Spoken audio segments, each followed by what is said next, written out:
everyone. Welcome for joining me here in the international track.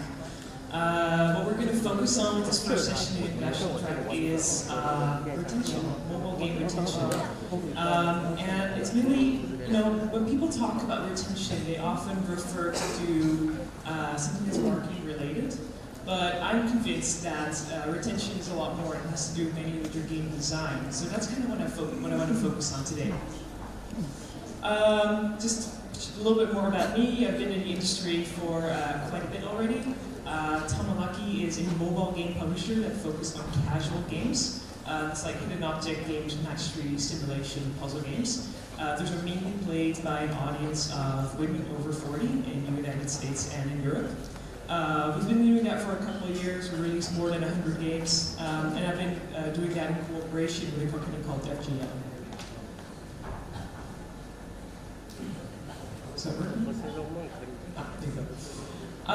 So first of all, casual games. That's what I specialize in. And the definition of casual games is sort of differently interpreted by lots of people.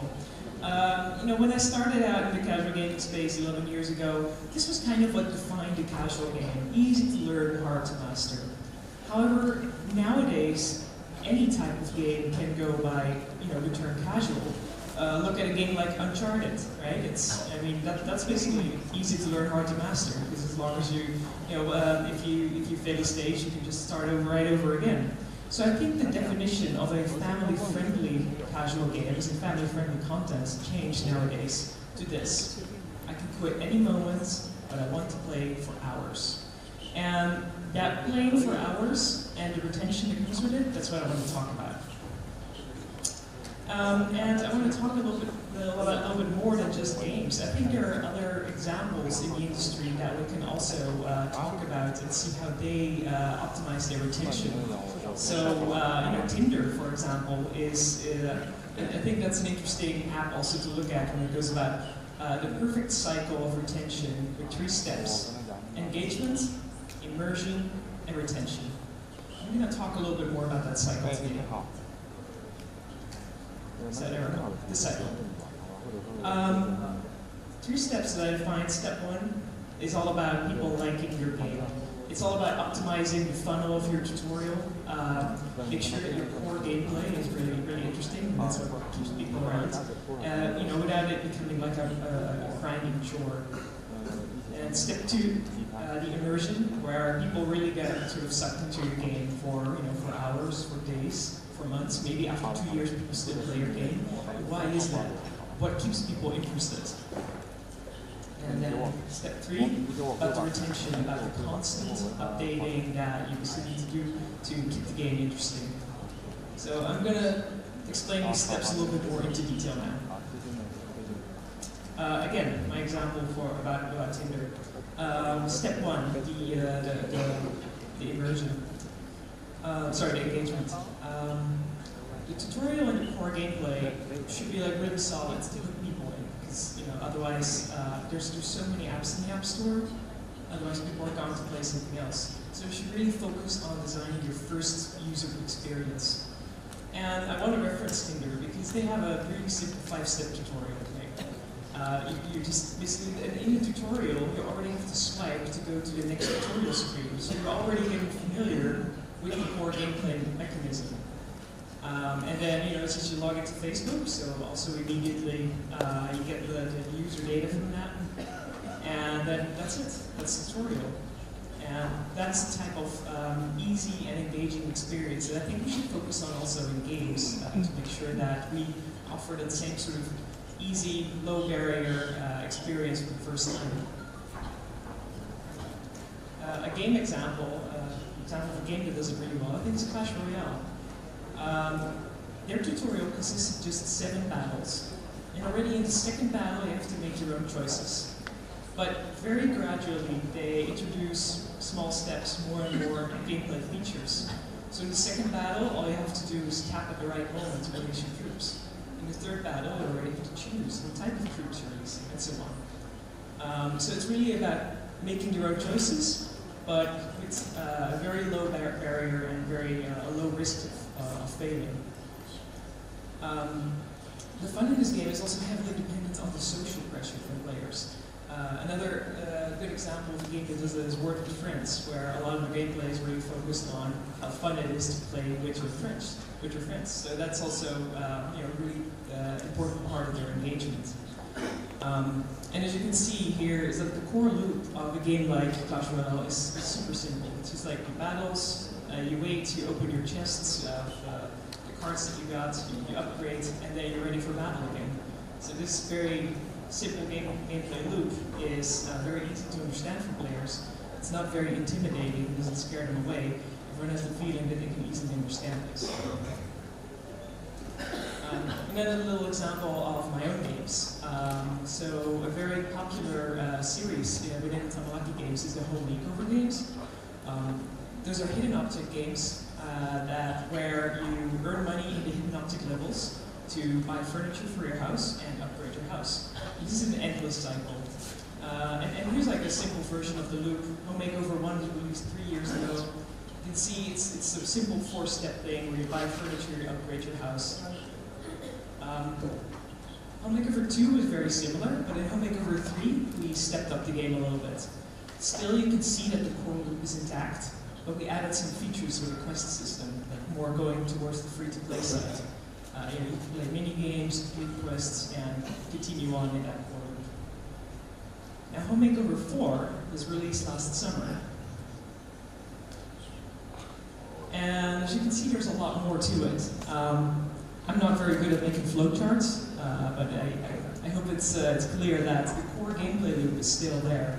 It's still the same thing that basically the user keeps doing that they enjoyed so much in the previous 3 games. But then there's a lot more social features to it, a lot more upgrades that they can do. Basically a lot more to make sure that people are still enjoying this game after 30 days. So step 2, the immersion of your players. So in step 1 we focus on the core gameplay. In step 2 it's more about the meta gameplay.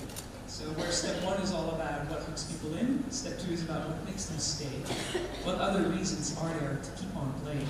So this could be things like collectibles, unlocks, achievements, social things. And again, I want to reference apps that are outside of our own industry. Here you can see the Wish shopping app and Pinterest. And these are what I like to call rabbit hole apps. Because you just go online to maybe look for one specific picture, or on Wish to look for one specific product. But before you know, you spend hours in these, because there's always more to explore, and you can scroll endlessly, and there's always new things. Like, I go on Wish to buy something like very cheap and simple, and 3 hours later I spent $100 on stuff I don't need. And I think we can also kind of create this feeling of endless content and always more to explore in our games. A good example of that, of course, is Pokemon, where it's really more about they even have a phrase for it, like when I gotta catch them all. It's really all about wanting to complete the game. And again, a reference from my own type of games. Rabbit Match is one of the most successful titles. It's a match 3 game, where it's not just about the match 3 gameplay. It's all about what you get in the match 3 levels and what you can collect. And with those objects you collect randomly through a gacha system, you can complete lots of collections in the game. There's about 100 of these different collections, and it really becomes a game of you want to absolutely complete everything and have everything, and that's what keeps people engaged after month after month. And I think what's really important here is that games should never force more content upon the player, because then it becomes overwhelming. People might be sort of slightly intimidated by the game and have the feeling that it's they're not very comfortable with the game.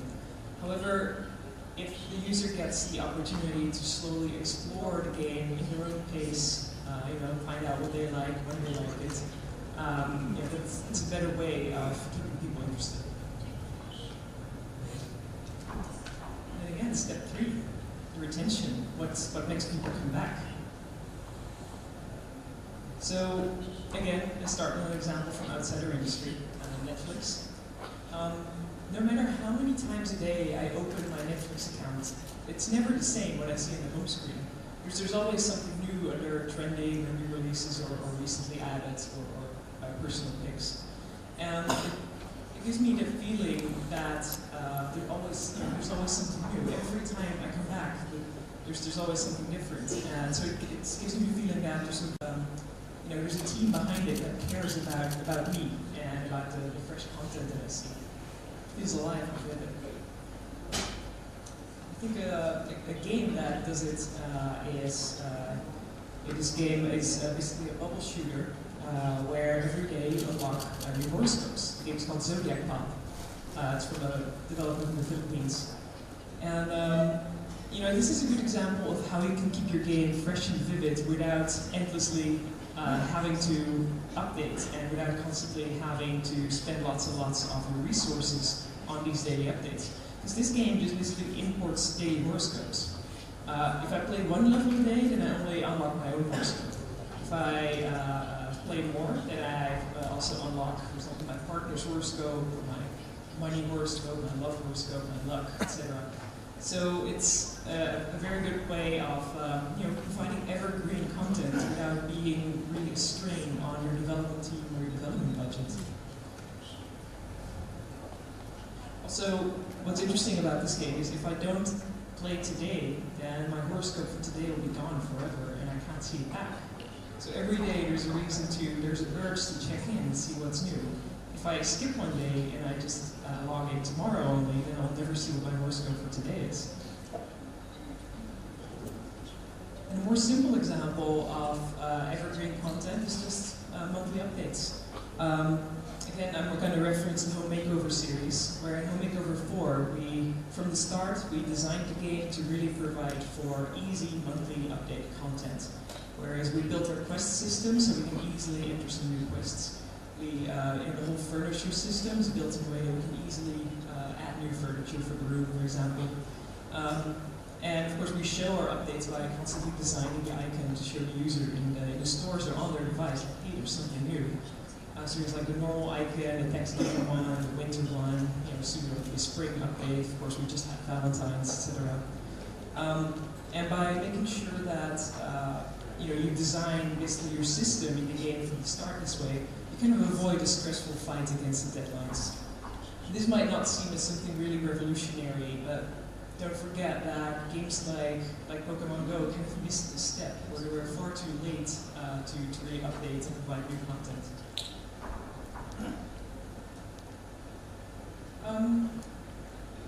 Every player and every player profile is different, and also all their reasons for monetization are very personal and different as well. Some people might be more convinced to monetize in step 1 by getting boosters to speed up the core game plan. Or there's maybe other people who really they're really interested in basically step 2 and all unlocks and try to collect everything in their game. Or there's people who just keep coming back and they really go for that exclusive content. If you give your player 5 days to unlock a very special upgrade for something, and they see that they might not make it in those 5 days, they really want it, then that would be a reason for them to actually spend some money on that part of the game in order not to miss out.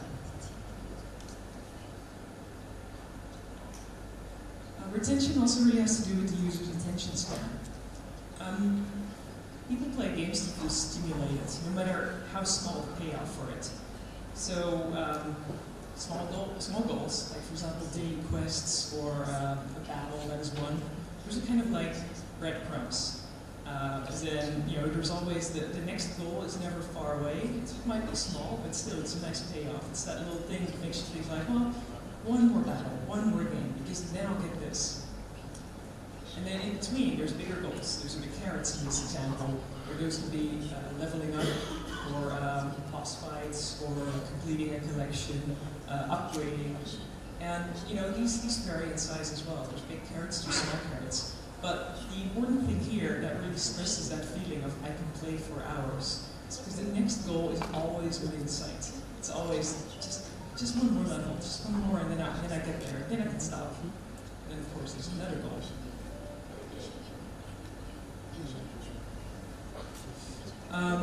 Another sort of game design example of is basically designing the difficulty in waves, and that is a game that, for example, Candy Crush did very well.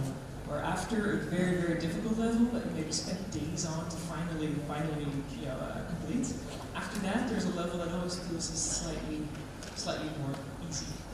To give you that feeling like, okay, I did something really good, and now it's like a little bit easier for a while, until then it becomes harder in the next wave. So I noticed that this is a type of level setup that is especially enjoyed by the Western players. Where the next goal should never feel too hard and should never feel too steep, because that's that would be otherwise the part where people drop off.